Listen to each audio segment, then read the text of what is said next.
Que delícia. Quanto tempo de sabático, de agenda? Olha, off de tudo, inclusive redes sociais, foi mais de 1 ano e meio. Mas, Rede social você não mexia. eu saí, né? Desativei o Instagram, eu e o Igor, por 1 ano e meio, um pouquinho mais até. Desde que a gente foi fazer missão num país perseguido, a gente saiu pra desativar por 3 meses. Quando acabou a missão, Deus falou, continua off. E aí durou mais de 1 ano isso aí. Tá, mas e aí, peraí, antes da gente... Eu já entrei em assuntos. Bem... Tipo, não... É porque é difícil a gente hoje pensar, não quero mais, não vou ver mais Instagram, não tenho mais. Tipo Difícil. assim...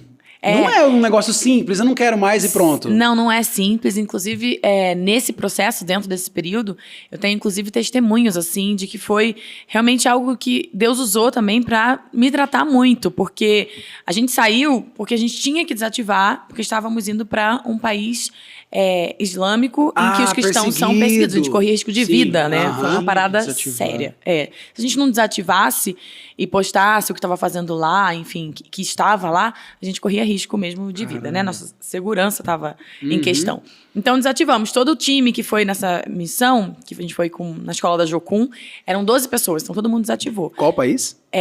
Eu não posso falar. Não pode. Tá certo. Tá, mas é na África, é um país islâmico, e a gente foi para alcançar essas pessoas, né, com o evangelho de Cristo. A gente teve todo um treinamento por 3 meses antes de ir sobre como evangelizar muçulmanos, porque não é simples, não é a mesma coisa que evangelizar aqui, igual a gente vai na praça e fala, quer aceitar Jesus. O que você acredita? O que é a principal diferença?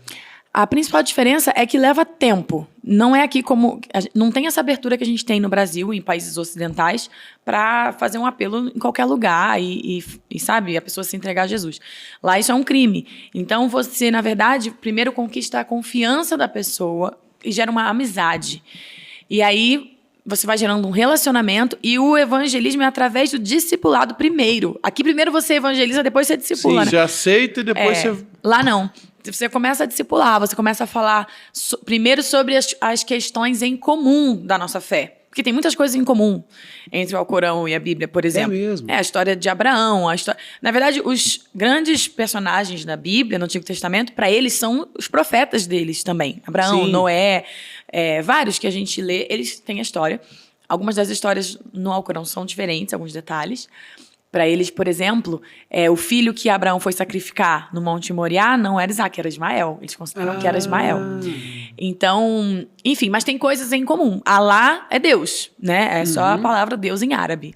Então a gente começa a falar do amor de Alá e começa a falar do nosso testemunho pessoal de experiências com Alá, que é simplesmente a palavra Deus, tá, gente? Não é um outro Deus.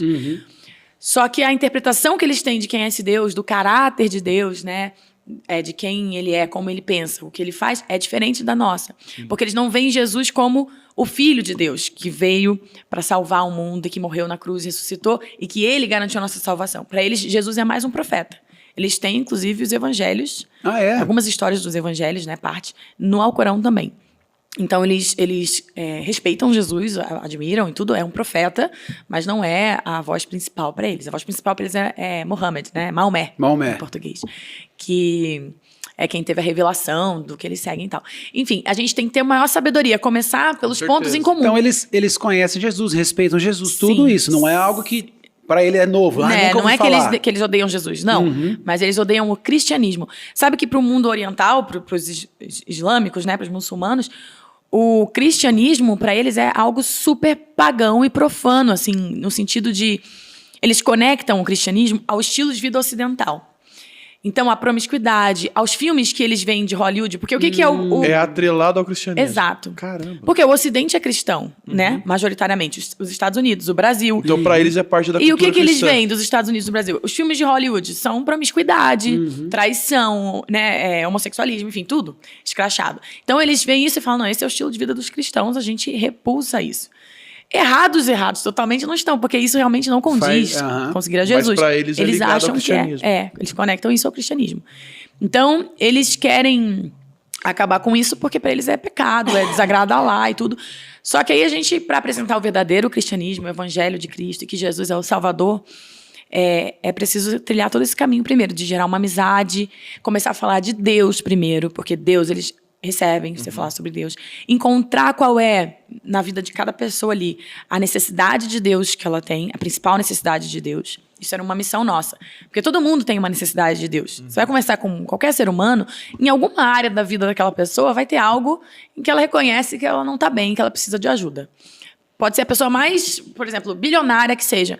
Vai ter um problema no casamento, ou vai ter um filho que é viciado, ou vai ter um às vezes enfermo. Tem até mais, né? Às vezes tem várias necessidades de Deus.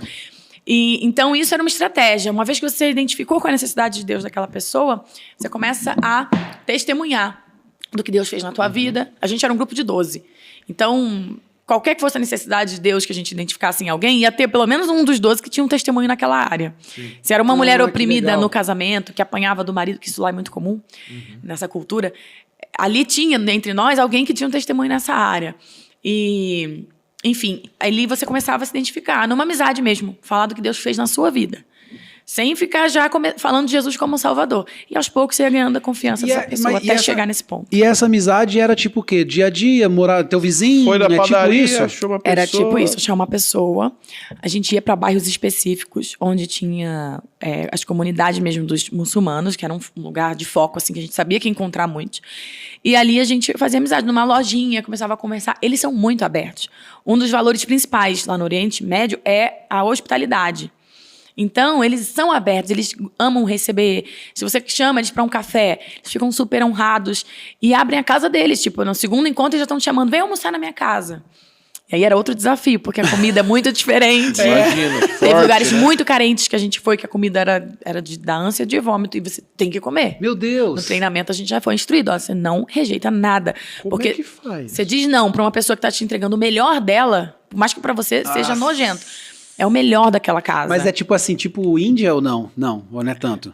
Aquelas Acho que não é comidas tanto a gente vê não, da mas Índia. teve situações que era parecido, viu? Ai, meu Deus! Aquele molho tudo... Porque a gente foi em algumas aldeias de muito pobres em que não tinha nem cozinha, assim, eles cozinhavam na rua, pra fora, assim, num lugar que era chão de terra batido, faziam uma fogueira ali, a panela era uma coisa qualquer, um latão qualquer, de tinta, uma coisa, e ali faziam e tacava tudo dentro, numa gororoba. Meu Deus!